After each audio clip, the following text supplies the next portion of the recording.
こんにちは。はじめまして。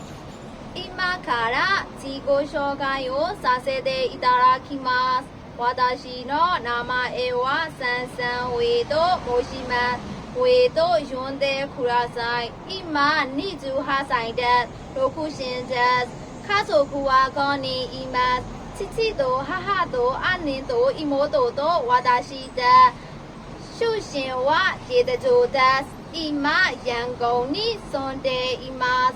日本語のレベルは JMBT-N4 を合格しました。趣味は音楽を聴くことです。将来の夢は介護福祉士になりたいです。以上です。どうぞよろしくお願いします。